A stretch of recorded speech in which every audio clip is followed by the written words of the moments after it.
तर सोनं आणि चांदीच्या दरांनी गेल्या काही दिवसांमध्ये लाखोंची उड्डाणं घेतली आहेत आणि याच पार्श्वभूमीवर सोने आणि चांदीची नगरी म्हणून ओळखले जाणाऱ्या जळगाव आणि बुलढाणा या दोन शहरांची चर्चा सुरू झाली.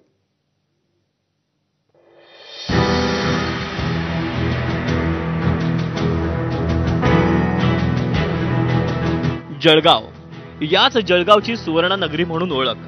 सध्या सोन्याच्या वाढत्या दरांमुळे जळगावही चर्चेत आले. पण जळगावला सुवर्ण नगरी ही ओळख कशी मिळाली? स्वर्ण नगरी नाम बहुत ही मेहनत से आया है अपनी इस नगरी को, और इसमें बहुत लोगों का योगदान है. बहुत ही सारे लोगों ने बहुत मेहनत करी है, तब जाके सोने का इस स्वर्ण नगरी के नाम से जळगाव प्रचलित हुआ है. और जो सभी ग्राहकों का प्यार है सोने के प्रति, वो एक बहुत बड़ी ही मदद या बहुत बड़ा ही योगदान उनका भी रहा है कि जळगाव जैसी छोटी नगरी है, जळगाव पूरे देश के अंदर जो जळगाव इतना छोटी नगरी मानी जाती है, उसको एकमात्र ऐसी नगरी जो स्वर्ण नगरी के नाम से प्रचलित है. और जहाँ तक हमारी बात है तो हम लोगों को बहुत ही गौरव महसूस होता है कि हम इस नगरी में हैं और इस नगरी में सोने का व्यापार कर रहे हैं. और जळगाव वासियों को और जो भी बाहर गांव से सभी ग्राहक आते हैं उनको सोने की नए और अद्भुत चीजें हम लोग उनको इतने सालों से दे रहे हैं और देते आएंगे. वैसे जळगाव सराफा बाजाराला 100 वर्षांहून अधिक मोठा इतिहास आहे. इथल्या सराफा बाजारपेठेत दरवर्षी अब्जावधींची उलाढाल होते.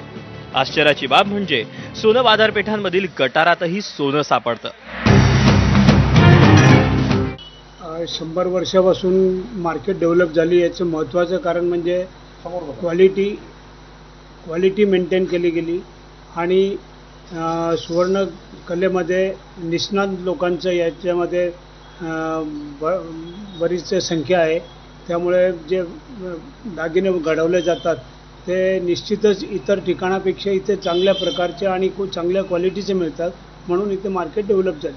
100-150 मिली निघतात. किती लोक रोज पोट भरतो याच्यावरती? तरी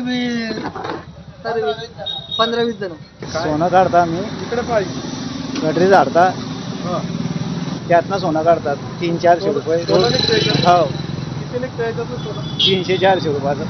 300-400 रुपये भेटून जातात रोज. दुसरं काम आम्हाला आहे नाही, ते दुसरं काम नाही करता. मग फक्त गडीमध्ये पोट भरता. जे निघता मला 200-250 रुपये रोज भेटतो. काय निघतं याच्यातून? बारे सोनं निघतं आम्हाला, बारे क निघतं. तर त्याच्यामध्ये मग आमचं घरदार आमचं घरून देखील जातं. आमचं घरदार दखून जातं. बायको पोरं बी येतात. आता सुवर्णनगरी जळगाव नंतर पाहूया बुलढाण्यातील चांदी नगरी अर्थात खामगाव. सिल्वर सिटी म्हणून ओळख असलेल्या खामगावलाही फार मोठा इतिहास आहे. ब्रिटिश काळातलं हे प्रमुख व्यापारी केंद्र राहिलंय. खामगाव करीबन 300, 400, 500 साल पहले कॉटन के लिए फेमस होता था, व्हाइट चीज के लिए. इसको पहले कॉटन नगरी भी कहते थे. और हमारे पूर्वज जो, जहाँ तक कि हमें इतिहास पता है, 150-200 साल से हमारी पीढ़ी अभी यहाँ पे श्री विश्वकर्मा सिल्वर हाउस के नाम से है. यहाँ पे बाजारपेट पुराने टाइम से ही चांदी के शुद्ध बर्तनों के लिए फेमस है. यहाँ पे चांदी की प्योरिटी जैसे 100% होती है और यहाँ से देश विदेश सभी तरफ से चांदी की वस्तुएं भेजी जाती है. चांदीच्या दागिन्यांसह चांदीची भांडी आणि इतर कलाकुसरींच्या वस्तूंसाठी देशाविदेशातील व्यापारी खामगावमध्ये येतात.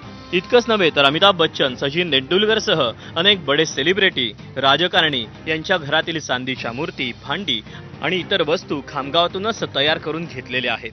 दरवर्षी 2,500 कोटींची इथे उलाढाल होते आणि नेहमी ही सिल्वर सिटी गजबजलेली असते. एवं चांदी के लिए खूब प्रसिद्ध है. इसका मेन रीजन यह है कि यहाँ प्योरिटी की गारंटी. चांदी में भी 99-50, 99-90 तक गारंटी मिलती है. सोने में भी प्योरिटी पूरी 99-50, 916 हॉलमार्क का दागिना पूरे गारंटी के साथ में मिलता है. और खामगांव अभी हमारा व्यवसाय जो है ये 1955 से चल रहा है. ये लगातार प्योरिटी और भरोसा है, इसलिए कंटिन्यूस दूर दूर के मंडी से 100-200 किलोमीटर से लोग यहाँ पे आते हैं और अपना माल एक विश्वास के साथ में खरीदी करते हैं. जळगावहून चंद्रशेखर नेवेसह डॉक्टर संजय महाजन, एबीपी माझा, खामगाव, बुलढाणा.